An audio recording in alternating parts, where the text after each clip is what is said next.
Olá! Você sabe o que é software livre? Não? Então vamos lá! O termo software livre foi cunhado por Richard Stallman, fundador da Free Software Foundation. Para um software ser considerado livre, segundo a fundação, deve atender assim a 4 liberdades. A liberdade 0 é a possibilidade de executar o programa para qualquer propósito.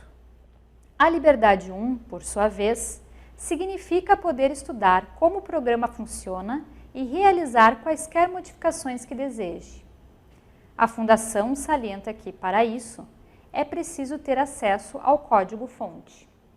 A liberdade 2 trata de poder redistribuir cópias para outras pessoas. E, por fim, a liberdade 3 é a possibilidade de distribuir cópias das versões modificadas do programa a outros, sendo obrigatório disponibilizar o código-fonte. Quando o software tem copyleft, significa que ao distribuí-lo, mesmo que sem modificações, deve-se manter a mesma licença do software. Mas, sendo o software livre, não significa que o desenvolvedor não possa cobrar pelo programa ou pelas modificações realizadas, pois seu conceito se refere às 4 liberdades, conforme salientado pela Fundação. Cabe também destacar que software livre e código aberto, ou open source, não se referem à mesma coisa. Um software pode ter o código aberto, mas não ser livre. Isto significa, resumidamente, que não incorpora as 4 liberdades da filosofia do software livre. Alguns exemplos de software livre são a suíte de escritório LibreOffice, o editor de imagem GIMP, compiladores GNU, servidor web Apache e a maioria das distribuições do sistema operacional GNU Linux. O governo brasileiro disponibiliza um site com o objetivo de incentivar o uso de software livre na administração pública. No endereço softwarepublico.gov.br encontram-se algumas opções.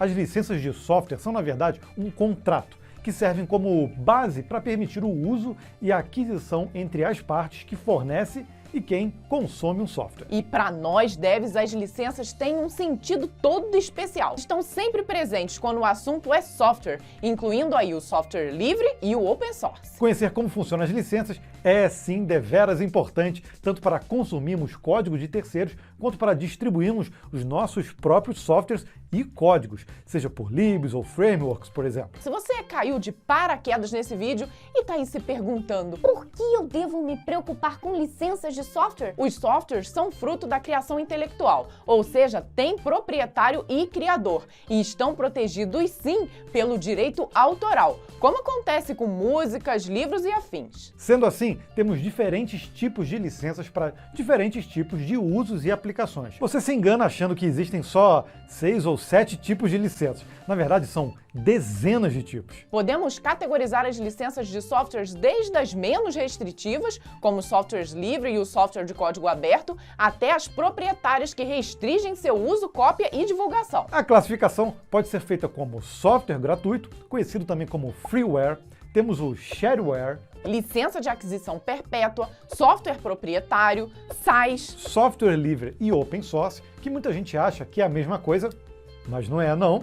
Ainda tem adware e o conhecido EULA, o End User License Agreement. Fica tranquilo que prometemos explicar com um pouco mais de detalhe cada um, mas de uma forma bem didática para não ficar chato, né? No software gratuito, o freeware, temos o tipo de licença de software onde sua utilização não implica em pagamento de licenças de uso, ou até de royalties. Por isso o free, que é livre em inglês. Esse software não é necessariamente software livre, ele pode não ter código aberto, além de poder também acompanhar licenças mais restritivas, limitando o uso comercial, a redistribuição não autorizada, a modificação não autorizada ou outros tipos de restrições. Exato! Importante frisar que um software pode ser gratuito ou freeware quando possui suas funcionalidades completas, por tempo ilimitado, sem custo monetário e sem nenhum tipo de restrição. Mas a licença pode restringir o seu tipo de uso, como não comerciais, para usos acadêmicos, entre outros. Então lembre-se,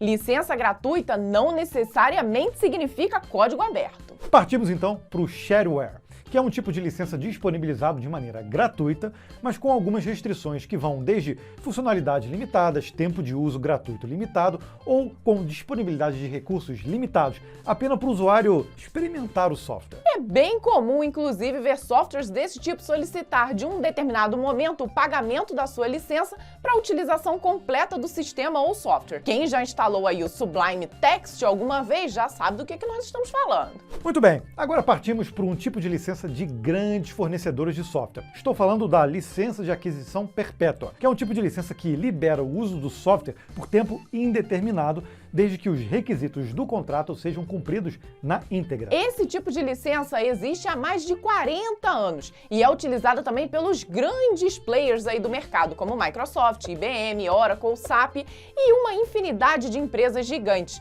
que vendem seus softwares como um ativo para os seus clientes. Ou seja, onde empresas têm o direito ao produto para o resto da vida. É importante dizer que, apesar de ser um tipo de licença das mais antigas, ela vem caindo em desuso por outro tipo de licença que já vamos falar. Chegou a vez de falar um pouco sobre o software proprietário. Nesse tipo de licença, qualquer tipo de cópia, redistribuição ou alteração é vedada e proibida completamente. Caso exista o descumprimento dessa licença, que são impostos no contrato que é aceito pelo usuário, a desenvolvedora pode tomar ações judiciais fortíssimas. O software proprietário é desenvolvido por uma empresa ou pessoa com o intuito de ter lucro. Dessa forma, cabe ao proprietário do direito intelectual criar os termos de uso e escolher a licença apropriada. Esse modelo é bastante utilizado por alguns dos principais softwares que estamos diariamente utilizando, como o Photoshop, o Windows, Microsoft Office, o macOS e muitos outros. O SaaS, eu tenho certeza que você já ouviu falar. Vem do inglês Software as a Service, ou o software como um serviço. E são aplicações que podem ser usadas no computador, tablet ou smartphone de maneira bem simples e principalmente remota. Nessa modalidade de licença, o software não é instalado no dispositivo e é utilizado através de uma conexão com a internet. O cliente não adquire uma licença do produto, mas sim o direito de uso do serviço oferecido. O trabalho referente ao software fica na mão do fornecedor desse serviço. Bons exemplos dessa modalidade de licença são o Netflix, Amazon Prime, Disney Plus, NBA League Pass, Spotify e até outros grandes, como o próprio Photoshop, agora já está utilizando assim. A Microsoft já utiliza com o Office 360. Exatamente. Diferentemente do software proprietário, o software livre concede a liberdade ao usuário de executar, acessar e modificar seu código-fonte, e até de redistribuir cópias com suas modificações ou não. Essa definição é estabelecida pela Free Software Foundation, a FSF, em conjunto com o famoso projeto GNU. Os usuários têm livre acesso ao código-fonte, podendo fazer as alterações que quiserem conforme as suas necessidades. Alguns exemplos desse tipo de software são o Linux e o GIMP, aquele famoso editor de imagens, além do navegador Mozilla Firefox, entre muitos outros. Agora, existem algumas diferenças entre software livre e open source. O software livre permite que as pessoas possam estudar, usar, modificar e redistribuir programas de computador ou somente seus códigos-fonte. A única exigência é que, ao redistribuir o programa, ele permanece livre para ser novamente alterado por outros usuários. Já no open source, as pessoas podem modificar o código à vontade, mas é o desenvolvedor original quem determina as condições de uso e de distribuição. Por isso entra em cena o conceito de copyleft, onde as liberdades de modificação e distribuição são garantidas, tanto em um projeto original quanto em um derivado. Isso significa que uma pessoa ou organização não poderá obter um software livre, modificá-lo e distribuí-lo de maneira restrita, devendo compartilhar o programa, seja ele alterado ou não, pelas mesmas condições em que obteve, ou seja, compartilhando pela mesma licença. Agora chegou a vez do adware. É o formato de comercialização de licença que consiste geralmente em inserir publicidade ou anúncios no software ou programa ou jogo, onde o usuário é obrigado, tadinho, a ter contato com os anúncios toda vez que for utilizar o programa ou o software. Muito utilizado hoje em dia, nos smartphones e em joguinhos que são gratuitos, mas tem propagandas em todos os lugares. E essas propagandas só são retiradas a partir do momento que o usuário adquire a licença do produto. Muita gente reclama, mas cumpre muito bem o propósito dela. Em certa medida, ela veio para monetizar o software de uma forma diferente do que víamos no formato shareware. E finalmente, vou gritar para ninguém dormir de tédio aqui no canal, temos a EULA. Eu tenho certeza que você já esbarrou com essa sigla em algum lugar por aí. O End User License Agreement, nossa, que inglês lindo! perfeito, né? Poderia ser traduzido como acordo de licença com o usuário final. Geralmente aparece na instalação do software, solicitando ao usuário que aceite os termos de uso do contrato. Alguns incluem nesses contratos artigos que se isentam ou reduzem alguma responsabilidade caso o software interfira no funcionamento do aparelho em que está sendo instalado. Como também podem delimitar punições e ações legais que podem ser tomadas em relação ao usuário que desrespeitar algum termo exposto no contrato. Então, da próxima vez que for instalar algo no seu PC, é melhor ler antes de sair apertando lá "eu aceito", viu? Agora temos uma curiosidade de licenças de software para você. Há um tempinho atrás, uma faculdade no Rio de Janeiro, que por muitos anos utilizou sistemas Windows de maneira ilegal, acabou acionada judicialmente e precisou pagar multas e muitas licenças depois de perder a ação. Gente, olha, eu lembro dessa. Você sabe de quanto foi a multa? 42 milhões de reais em indenização. Então, viu, gente, cuidado com os softwares que são aí batizados e licenciados pelo Jack Sparrow. Nós sabemos muito bem que esse tema é deveras complexo, afinal, existe uma lista gigante de licenças e tipos de contratos, mas abordamos algumas das principais e esperamos ter dado uma iluminada nos conceitos de licenças de software para você.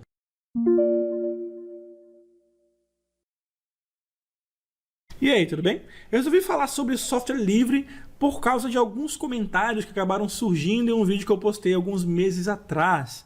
No vídeo onde eu publiquei sobre se vale a pena você migrar do Photoshop para o Affinity Photo, muitas pessoas me questionaram sobre a utilização de software livre.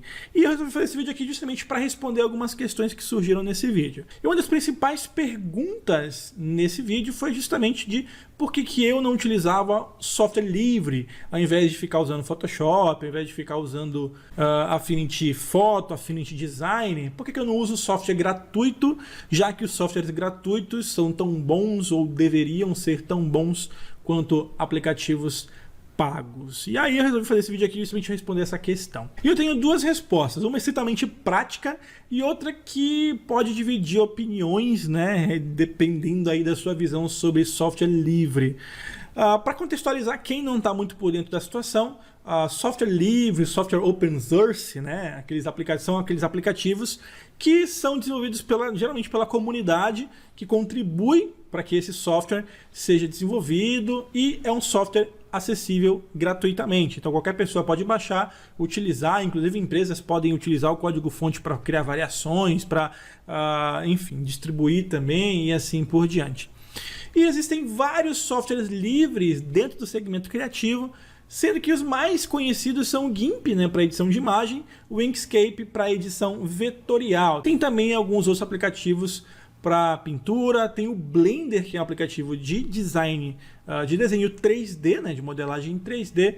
Enfim, são aplicativos gratuitos que podem ser baixados, utilizados livremente, sem nenhuma restrição. E a primeira resposta de por que eu não uso software livre é estritamente prática, é basicamente que eu não sou designer tecnicamente, tá bom? Eu sou arte finalista, então eu não sou o tipo de profissional que desenvolve um produto final, apesar, é claro, de eu trabalhar como designer gráfico, de eu oferecer prestação de serviços, criando projetos gráficos, de ter trabalhado muito tempo como produtor gráfico, como designer freelancer. Eu não sou de profissão designer gráfico, eu sou arte finalista. Então, na minha profissão, onde eu preciso entender, né, de praticamente todas as ferramentas que o mercado usa, utilizar software livre não é uma escolha, não é uma coisa que eu só vou utilizar software livre e pronto, que se dane o mercado. Não é assim que funciona. Quando eu trabalhava na gráfica, eu recebia arquivos de todos os aplicativos que você pode imaginar, de Word, PowerPoint, até InDesign, Illustrator e aplicativos desconhecidos aí que a gente nunca nem ouviu falar. Então, como arte finalista, utilizar software livre ou não é uma escolha. Eu preciso entender de todos os softwares possíveis, pelo menos no ambiente de trabalho que eu frequentava, para que eu possa atender o meu cliente da melhor maneira possível. Então, eu aprendi a utilizar Illustrator, InDesign, Corel, Photoshop, Acrobat, Publisher, Word, Excel, PowerPoint, todo tipo de aplicativo que o cliente possa te entregar algum arquivo, porque na gráfica eu trabalhava, o fluxo de trabalho não era padrão, não dava para colocar lá um ISO, né? Não dava para colocar lá um PDF X1A para receber dos clientes, senão a gente ficava sem cliente, ficava sem dinheiro e eu ficava sem emprego. E o segundo motivo de eu não utilizar com frequência software livre, aí já entra justamente a questão pessoal, a questão de preferência, tá certo? Eu não vou dizer que eu não uso software livre. Por exemplo, eu utilizo as ferramentas do Google que são gratuitas, Google Sheets, Google Docs, apresentações do Google, né? Google Presentations. Então são ferramentas gratuitas, mesmo que sejam de propriedade do Google, você pode utilizar gratuitamente, tá? Não é bem lá a política do open source, né? Do software gratuito, mas você pode utilizar de graça. Também eu utilizo o Gravity Designer, que é gratuito também, que era gratuito pelo menos até a Corel comprar, né? Também já brinquei com o Inkscape, já brinquei com o GIMP, mas eu não me dou bem com esses softwares justamente por uma questão pessoal, uma questão de que eu simplesmente não gosto de trabalhar com eles. Então, eu prefiro investir em softwares pagos, como o Photoshop, como o Illustrator, como o InDesign, como os Affinity, por uma questão de preferência, por conhecer melhor esse tipo de ferramenta, porque quando eu trabalhava na gráfica, apesar de eu receber arquivos de outros formatos, esses eram mais comuns, eu recebia muito mais arquivos em Corel, muito mais arquivos em Illustrator e muito mais arquivos em InDesign. Então meu fluxo de trabalho foi todo baseado em aplicativos pagos, aplicativos mainstream, esses aplicativos que estão aí na cabeça do mercado, digamos assim. Além disso, depois que eu saí da gráfica e fui contratado para trabalhar na Hydro como assistente de comunicação, trabalhando com uma equipe de jornalistas, de relações públicas, enfim, trabalhando na organização, lá dentro dessa corporação, que era uma multinacional, também utilizavam-se softwares Adobe. Então imagina se eu sou, sei lá, um adepto do software livre, eu sou um cara que só usa o software livre, aprendi no software livre, aprendi no GIMP, aprendi no Inkscape e sou contratado para trabalhar numa equipe que utiliza Photoshop, Illustrator e InDesign. Onde é que eu vou ficar nesse esquema? Então a maioria das pessoas, quando comenta, por que você não usa software livre? Software livre é vida, software livre é isso, é aquilo. São pessoas que desconhecem justamente essa perspectiva de mercado. Não que desconheçam, mas que pelo menos tenham uma perspectiva de mercado diferente da minha. Se você gosta de usar software livre, beleza, cara, dou o maior apoio, pode usar sem problema nenhum. Eu utilizo também, não tem problema, nada me impede de instalar um GIMP, um Inkscape e colocar aqui para mim utilizar. Mas eu prefiro utilizar os softwares que estão presentes no mercado com mais frequência, que atendem a uma gama muito mais ampla de clientes, justamente porque são mais utilizados do que o software livre. Então é uma preferência mais pessoal. Eu tenho o GIMP, tenho o Inkscape instalado no meu computador, justamente porque eu planejo fazer tutoriais de software livre. Mas, assim, sendo bem honesto, software livre, infelizmente, não é tão popular quanto os demais softwares que a gente estuda aqui, como o Photoshop. Você consegue comparar o nível de popularidade de Photoshop e GIMP? Até mesmo em relação a recursos, eles são diferentes entre si, apesar de você colocar eles no mesmo patamar. Mas com relação à popularidade, o Photoshop é infinitamente mais popular do que o GIMP, infinitamente mais popular do que qualquer outro software de edição de imagens livre. Se eu postar um vídeo de GIMP, um vídeo de Inkscape, ok, pode até dar visualizações, mas nada se compara ao resultado que eu tenho com os softwares que são mais utilizados pelas pessoas, que justamente são mais utilizados porque estão presentes no mercado de trabalho e que estão presentes no mercado de trabalho justamente porque oferecem alguns recursos que infelizmente o software livre ainda não cobrem. Eu sei que existem softwares muito bons, como por exemplo o próprio Blender, né? O Krita, muitas pessoas recomendaram bastante. O próprio GIMP é bacana, mas o Inkscape, por exemplo, para mim não funcionou por conta dos problemas lá com impressão, com CMYK e tudo mais. Mas, enfim, era isso que eu tinha para falar sobre o porquê que eu não utilizo software livre ou a minha preferência por softwares pagos.